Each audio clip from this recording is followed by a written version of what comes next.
सर्वांना जय भीम, जय महाराष्ट्र, जय हिंद, जय भारत. नुकतंच आज काल जो मोर्चा झाला कामगारांचा, विविध मिटिंग्स आटोपल्या. आज संपूर्ण दिवसभर सभागृह नेते, महानगरपालिकेतले महापौर आणि शेवटी उपमहापौर यांच्याकडे उपमहापौरांनी परिपत्रक काढून काल महासभेच्या दिवशी तो महामोर्चा झाला कॉन्ट्रॅक्ट कामगारांचा.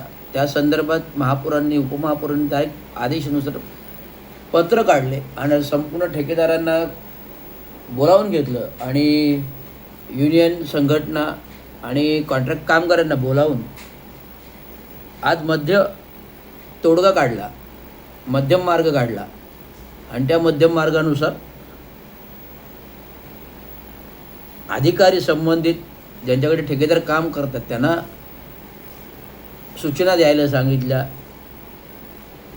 जे कॉन्ट्रॅक्टर जास्तच मस्ती करत असतील त्यांना काय यादीत आणि नोटीस शो कॉस, आणि जे कामगार कॉन्ट्रॅक्ट कर्मचारी काम करतात त्यांना नियमाचं पालन करून त्या दैनंदिन हजेरीपट खाडे न करणे, कामगारावर ठेकेदाराकडून उद्धतगिरी न करणे, मस्ती न करणे, आणि ठेकेदारांनी कामगारांसाठी नरमाईचे धोरण करून कामगारांची जे देणे आहेत ते शासन नियमावली GR नुसार देण्यात यावी, मिनिमम वेतन देण्यात यावं, अशा प्रकारचं मागण्या आज मंजूर झाल्या. आणि हा तोडगा निघाल्यानंतर पुन्हा हॉस्पिटलबाबत उपायुक्त मुख्यालयांकडे मिटिंग झाली. उपायुक्त मुख्यालयसुद्धा उपमहापौरांकडे होते. अशा पूर्ण एकत्रित बैठका कॉन्ट्रॅक्ट कामगारांचे युनियन, महाराष्ट्र म्युनिसिपल कर्मचारी युनियन, कॉन्ट्रॅक्ट कर्मचाऱ्यांची फेडरेशन युनियन आमची आणि महाराष्ट्र म्युनिसिपल कर्मचारी युनियनचे अध्यक्ष या नात्याने मला बोलवण्यात येऊन सदर मागण्यांसंदर्भात बोलता आलं. सगळं तोडगा निघाल्यानंतर सर्व महापौर, उपमहापौर, सभागृह नेते, गटनेते, विरोधी पक्षनेते या सर्वांचे मी आभार मानले, धन्यवाद मानले की कालच्या मोर्चाने, महासभेपूरने हा एक आरसा दाखवला की कामगार किती महत्त्वाचा आहे. शहराचं शहरीकरण स्वच्छ राहावं यासाठी सातत्याने भांडणारा आहे. या सर्व विविध गोष्टी निर्णयांची झाल्यानंतर कार्यालयातून मी दुसरं एक खाजगी काम करून निघतो. कार्यालयात प्रवेश घरी आलो, परंतु माझ्या घरी एक महत्त्वाचं पत्र मिळालं. ज्या गोष्टीसाठी मी आजच बोललो होतो की मी सातत्याने दर आठवड्याला कार्मिक अधिकारी, आस्थापना अधिकारी आणि उपायुक्त मुख्यालय, कॉन्ट्रॅक्ट कर्मचाऱ्यांची मागणी झाल्यानंतर नियमित सेवा कर्मचाऱ्यांच्या मागण्यांबाबत, प्रमोशनबाबत भांडतो.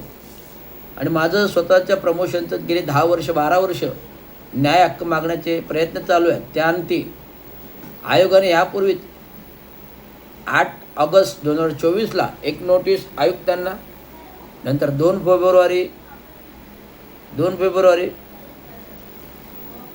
2026 आत्ताचं एक नोटीस, आणि आज नुकतंच 29/5/2026 रोजी महानगरपालिका आयुक्त, ठाणे महानगरपालिका मागील 10 वर्षात कार्यकारी अभियंता म्हणून पदोन्नती मिळण्यास मागासवर्गीय म्हणून होणाऱ्या अन्यायाबाबत अर्ज संदर्भ आयोगाचे जावक क्रमांक व सेवा मागासवर्गीय आयोग विभाग क्रमांक 401/2025 3179 दिनांक 11/8/2025. मी 8 तारीख बोललो, 8 तारखेला गेलो, पण ऑफिशियली पत्र 11/8/2025.